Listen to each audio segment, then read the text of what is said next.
couple of these events, not a lot. And by the way, what you said about you guys having a great reputation is true, because I work with a woman named Allison Maxon, who's very plugged into the adoption and foster care scene, or I guess field across the country. And she's the person that when people invite me to these things, I ask, well, should I go to that one? And this one, she said, you should definitely go to this one.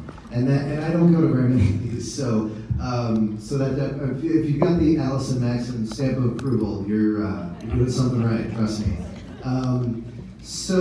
Anyway, I've done a few of these things. I'm a lot more comfortable behind the camera. I'm not a motivational speaker, but the few that I've done, I've tried writing speeches, and I miserably suck at delivering written speeches. So tonight I decided that I wasn't going to do that.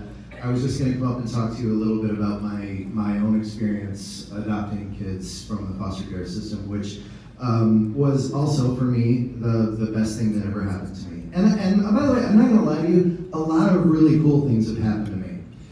Not my whole life, but like recently, I've gotten to do some pretty fun, cool things in Hollywood.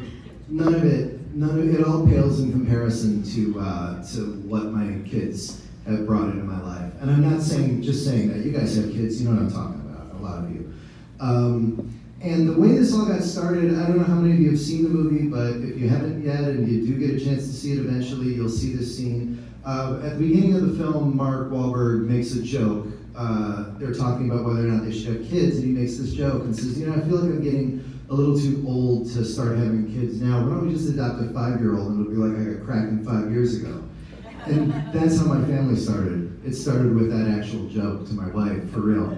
And I said that to my wife. I was not serious at all. I didn't mean anything. And she said, I would really consider that. And I said, I was really kidding. Totally 100% not serious. And then we also, like you saw earlier, we wound up at the Heart Gallery online and at Adopt US Kids, and looking through these thousands of pictures of all these kids, and we realized that if we were even willing to consider it, that we had to do it, because most people aren't even willing to go there. So if we even have the notion, we got to look into this. So we went to the classes, and so much of it really is documented in the movie. We took the classes, and every class we learned more and more terrifying things about what we could be facing, but we also learned more and more about real kids that are in the system and what they live through and what they're going through.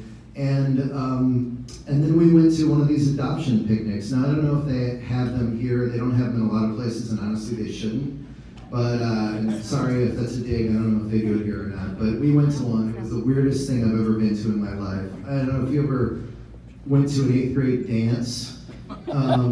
It's like that, except about 100 times more painful, because there's just all these kids and that are there to meet families. And what happened in our story, very much like the film, we met a teenage girl at the adoption fair. We did not go there looking for teenagers. I didn't feel ready to be a parent at all, let alone a parent to a teenager. When I was a teenager, I was a huge asshole. I'm not gonna lie to you. So I just thought, this is just revenge coming from my mother. But we met this teenage girl, and she seemed great, and she had a younger brother and sister. And we, against our better judgment, we put them on our sheet. And they immediately matched us with those kids, because, nobody else is putting the teenagers on their sheet. So we went home from this event going, oh my God, there's gonna be teenagers in our home soon.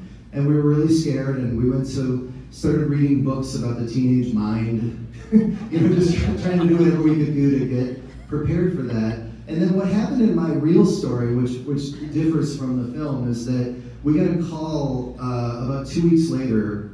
By the way, the one benefit that I thought of, after we had decided that we were going to adopt this teenage girl was, I was in the process of editing an Adam Sandler movie that I just directed, and I thought, well, at least we're going to adopt somebody who knows who Adam Sandler is. Maybe I'll get extra credit for that. I don't know. Because we got a 4-year-old, he's not going to be impressed. But what happened in real life was that we got a call from the social workers, and they said that these kids had been in care for 4 years. They were really holding out, well, the teenage girl in particular, really holding out hope that her mom was still coming for her. Unfortunately, the social workers felt like that was probably not going to happen, but she had decided to refuse the placement for herself and for her siblings. And so we asked, could we send her a letter? Could we just tell her we don't have to be an adopted? We could just foster her if they want. And that was just the end of it. We weren't allowed to contact them. And a couple of days later, we got a call from the social workers saying, oh, by the way, there's these other 3 kids. And oh, by the way, there's these other 3 kids are now my children, and the best thing that ever happened to me in my life. And you know, I think about that girl a lot, and what, you know, where are those kids now? But I am very glad that it worked out that way, because I love my kids so much. And when the time came to make a movie about this experience, I really wanted to include a teenager in that story, because the teenagers are the ones that have the toughest time being placed.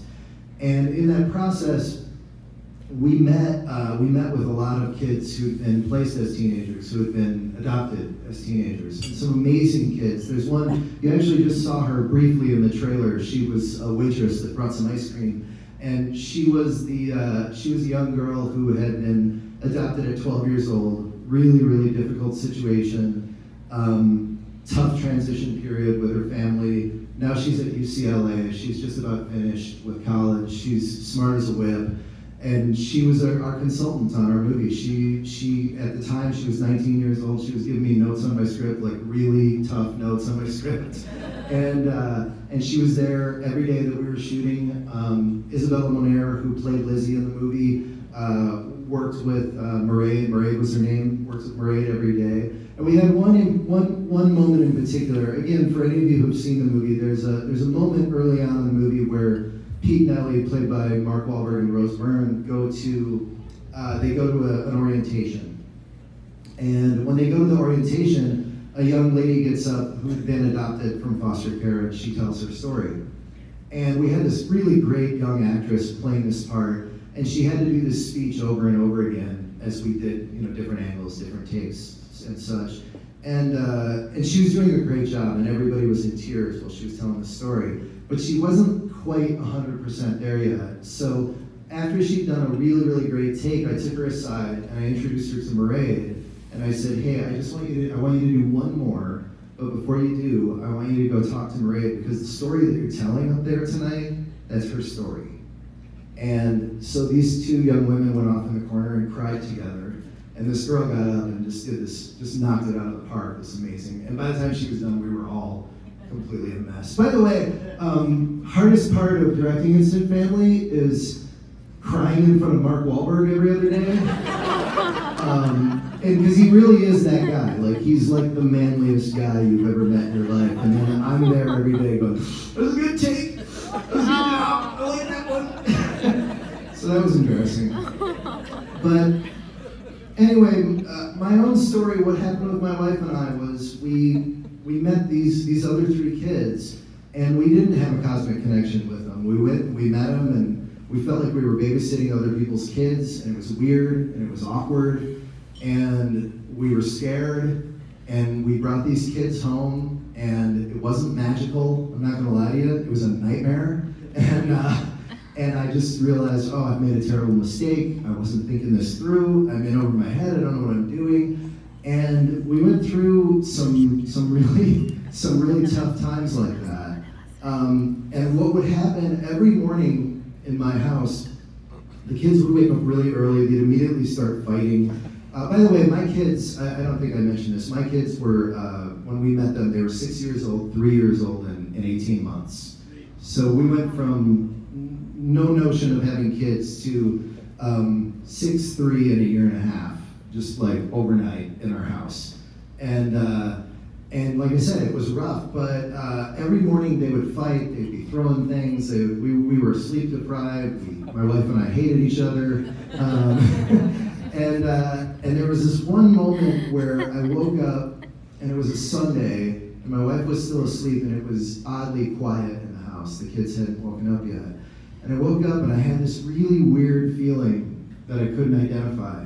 And it just felt, I don't know, I felt groggy, but I just had this strange feeling. And all of a sudden it dawned on me what I was feeling. I thought, oh my God, I miss them right now.